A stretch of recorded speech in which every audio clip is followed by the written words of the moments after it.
and welcome to our Stay Safe edition of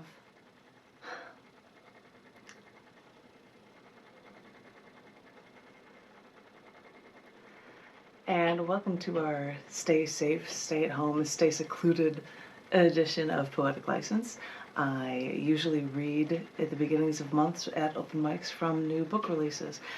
This one I would like to share with you is the new issue of Down in the Dirt, volume 170, April 2020, released on April 1st, and it is called Formative. Formative. The reason why I chose this cover is because oftentimes when you are in your formative years, you learn about different religions and different ideologies, and when I saw this in Visakhapatnam, India, where it was a water basin for collecting water and for sharing water in public places, I thought this strip was gorgeous, so I thought that might be an appropriate cover for formative. Hi there, ladies and gentlemen. Welcome to the Stay Safe, Stay at Home, Stay Quarantined edition of Poetic License. I figured since there are normally books all around when we are at Recycled Reads that being in a library space would be appropriate for this reading. And thank you for the opportunity of letting me share these new book releases to you guys. This first poem, set of poems I'm going to share is from a new release from Down in the Dirt magazine, released on April 1st, and it is called Formative. In the formative years of your life, you learn about new ideologies, ideals, possibly religions, or about growing up and what it's like to live in the real world. And when I saw this watering center, public watering center on a street in Visakhapatnam in India, I thought this was absolutely perfect, and for some reason I thought it was a good way to be able to show about how different ideas can pop into your head with a title like Formative. So I thought I would first read for you a poem, a very short one that appears after prose, because sometimes if there's prose and there's a little bit of space, too little for a big piece of artwork, I'll have something small in here. So there's a small piece here called Xenon and PTSD, to fight that spiral. Older generations may say things seem so stellar in the past, and you may seem saddened when you hear the wistful way they talk. And though they fought their own wars, you turn on your TV to see terrorists fly airplanes into collapsing Twin Towers in New York. You see riots in the streets and gun shootings on the South Side. When you take a lunch break, you see on TV the Notre Dame spire now up in smoke and realize the bad is burning, but so is the good. Your anxiety, moodiness, depression from too many traumatic things is positivity on your negativity that makes it a self-fulfilling prophecy. I know the world is tough, but the world can be good too. So stop searching to wallow in the impossibly bad. You'll discover the good. Please, take that first step and then see what you can now do. I believe that is a piece that will later be a bonus poem in the periodic table Twitter length poems. It'll be a bonus because that's a little bit longer than a Twitter length poem, but we'll see if that one comes out this year. But anywho, I thought in the back of this book there are a bunch of poems that talk about things that happened in April. So I thought I'd share some of those with you. This first one is called Quartermaster General, Burying Bodies. This was written on the day of the beginning of the Civil War, which was in April. And it is from the perspective of Montgomery C. Meigs. We'll see how this goes.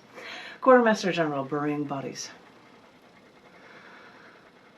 When I came to these United States back in 1837, I shadowed a man who later became my good friend, Robert E.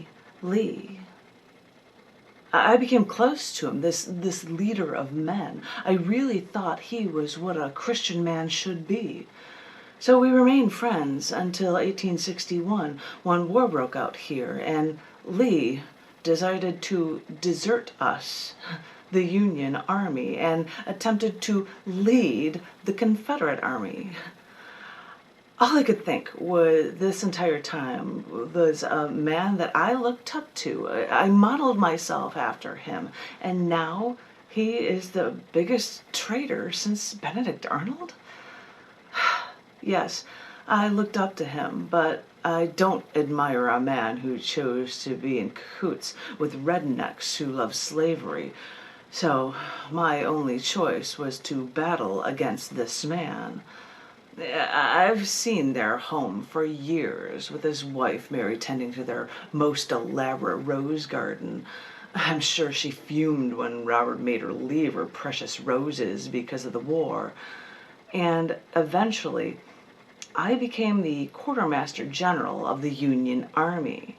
We crossed the Potomac and actually occupied Robert E. Lee's residence. We even made it our headquarters when Lee fought Ulysses S. Grant. And in this 40-day bloodbath, it massacred like 82,000 people. They were all killed in 1 month, and I had to deal with all of these incoming dead Union soldiers. Every soldier I had to bury made me more and more angry at Lee. But then my heart was broken when one of the dead soldiers that came to me was my son. My son. No father should bury their own child like this. And yes, what I'm about to say makes me sound like a quasi-madman, but I want to make sure that Robert E. Lee can never come back. And if he does, let him sleep amongst Union ghosts. Where do we put all these bodies from our fallen brothers? Let's bury them right here on Lee's property. Bury our men around his house, around his porch, and let's make a big pit for our dead in Mary's rose garden. When we won the Civil War, Robert and his wife, Mary, came back to find that their precious home that they loved so much was turned into a graveyard. I hear that after I died, Lee's land became the heart of Arlington National Cemetery. It is a fitting way to honor all of our soldiers.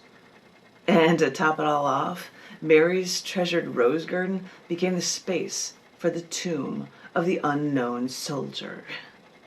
How perfect. The land that I reclaimed from the leader of the South is now and will forever be the heartbeat of America. Well, let's try to make it a little bit older, because on April 13th was Thomas Jefferson Day. It was also his birthday, from the 13th in 1743.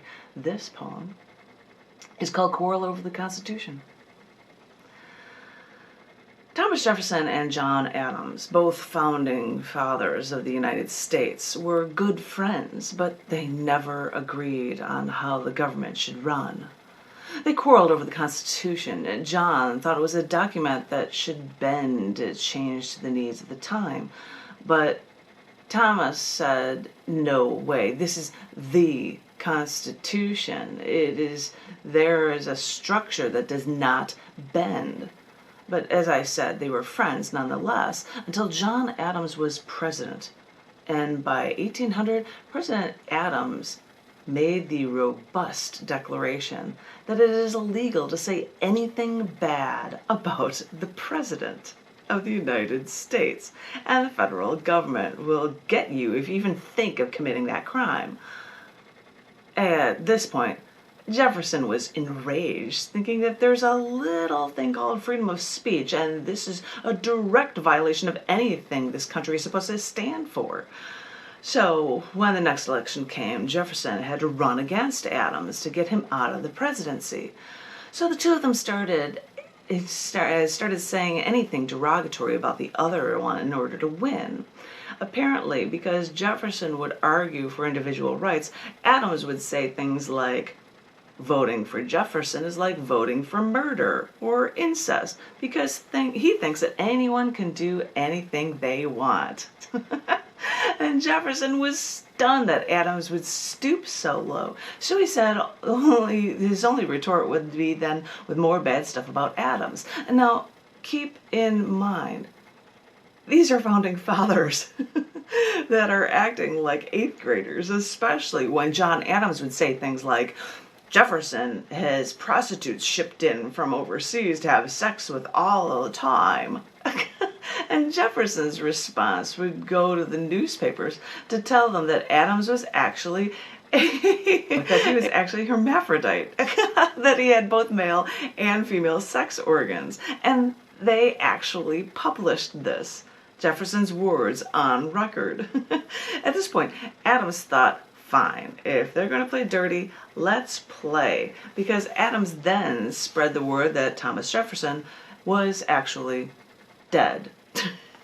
No point in voting for a dead man for president, right? I mean, really, the incumbent president's campaign strategy was, vote for me, I'm alive.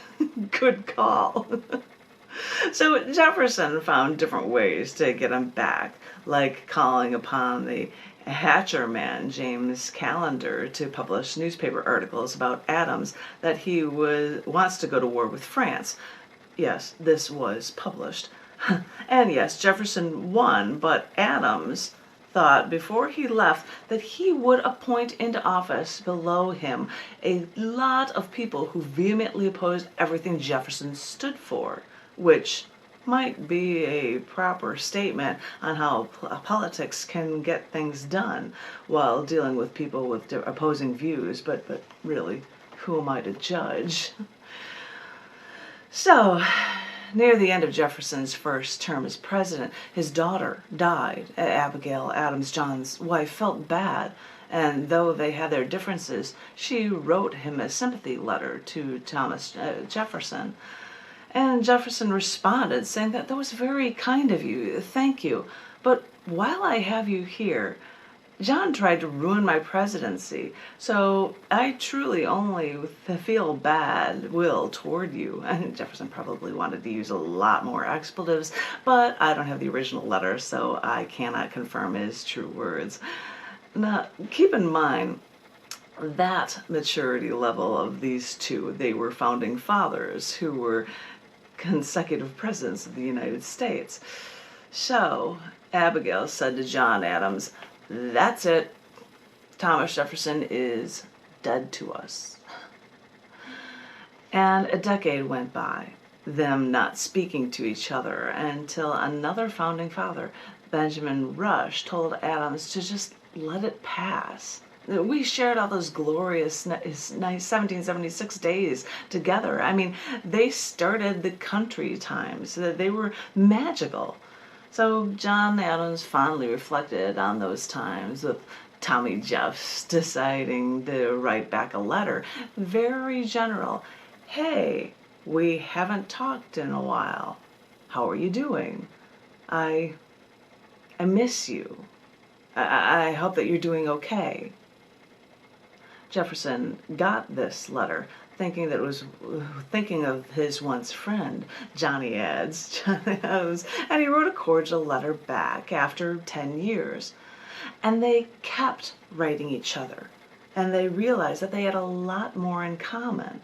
By the end of their lives, they'd exchanged 158 letters. These two were friends again. And by 1826, John Adams is on his deathbed, and his last words were, "Independence forever." They didn't know this, but they both died on the same day, July 4th, 1826, the 50-year anniversary of them signing the Declaration of Independence, which seems like the perfect ending for a tumultuous and insanely groundbreaking friendship. Okay, all right, we'll do something more humorous. This is written for Edible Book Day, which is also April 1st, because it can't always just be about April Fools, right? This one is called Eat Your Words. With the family sick and in bed yesterday, I thought about the Edible Book Festival that I was at home missing out on. With my library of books, both made and read, I wondered if paper was literally edible, and then saw how people celebrated this day, not by actually eating books, but making facsimiles of books, like making pastries for the icing makes food look like a book. I have no intention all alone to bake a cake to fashion into a book to eat, so I looked for another way to eat my words, and I added alphabet soup noodles to my egg drop soup. Mixing letters and numbers with strands of egg whites really made it a messy read, but I still had enough leftover yummy word soup to enjoy today, and maybe tomorrow. I might not have literally made a book, but my intentions of my integration of text into my soup and in my deconstructed literary inspiration, they tell you not to play with your food. But April 1st was the day I could play with my letters within my food that form the words that describe our lives. And hey, that's reason to celebrate too. I don't know how cameras can hold, but when I was doing short poems, if I could, I would also have Instagram images. I'm going to put this up this way. I have no idea. Different cameras can see something that says, eat your words. There, and there's a little picture of the Instagram image of eating your words. Fun. This one, I've got two more from this book for you. This one is called Zones of Comfort and Taking a Chance. It was written on National Take a Chance Day, which is April 2nd. Oh no, it's actually April 23rd, 423. And then my cat's here, hi. My cat wouldn't be coming by if I was at Recycled Reads, so hi girl. This one is called Zones of Comfort and Taking a Chance. Honey, I'm still free, take a chance on me. I recently heard that Mark Twain said, 20 years from now, you will be more disappointed by the things you didn't do than by the ones you did.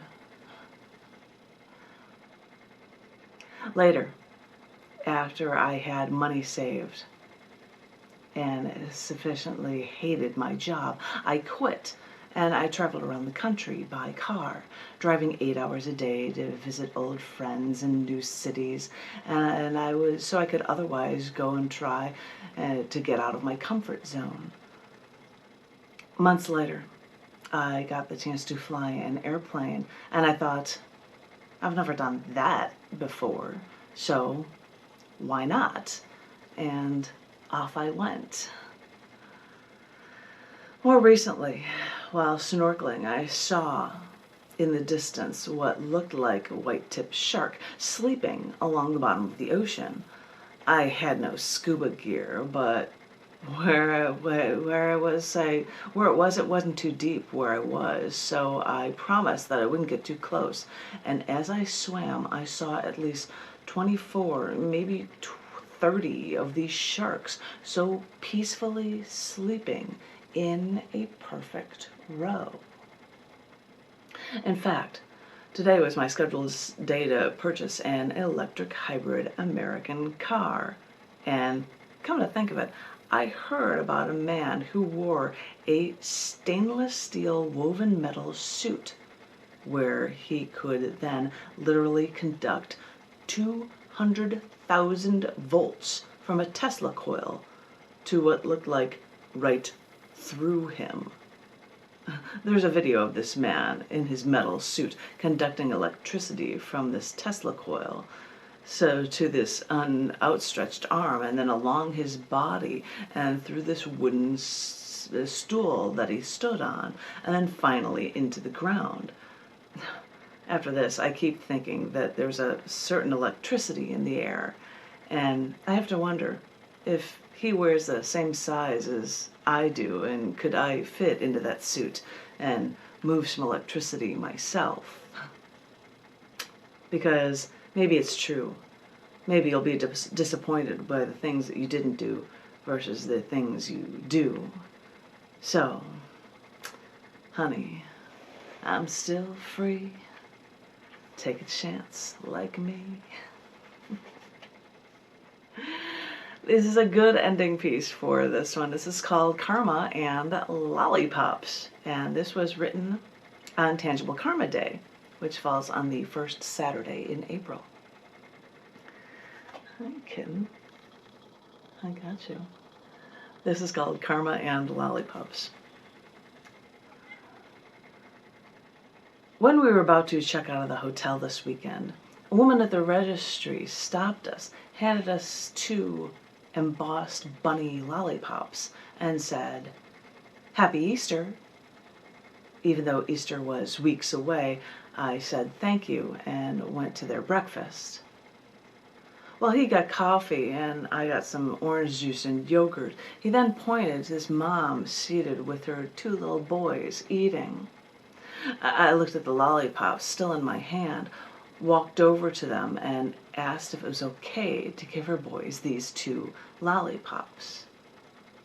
She smiled and said yes to these plastic-wrapped lollipops, but since I thought breakfast might not be the best time for candy, I gave the mother the lollipops, then got to the rest of my food with my luggage before we got on the road again. People get high and mighty with their phrase, "Do unto others as you would have others do unto you." You reap what you sow. What goes around comes around, or even paying it forward. But these random acts of kindness, this tangible karma, all pretty much amounts to the same basic truth. What you do, the energy that you put out into the world, will come back to you. And the added bonus for tangible karma is that while you're doing good for someone else, it makes you feel good too. But if karma is true and good things come to you because of the good you do, then these insignificant acts of kindness are tangible proof, evidence for exactly what you can do. Because the nice thing with karma is that all that goodness will always come back to you. That was this month's Down in the Dirt. Yay! It's a very formative issue, and I hope you enjoyed it.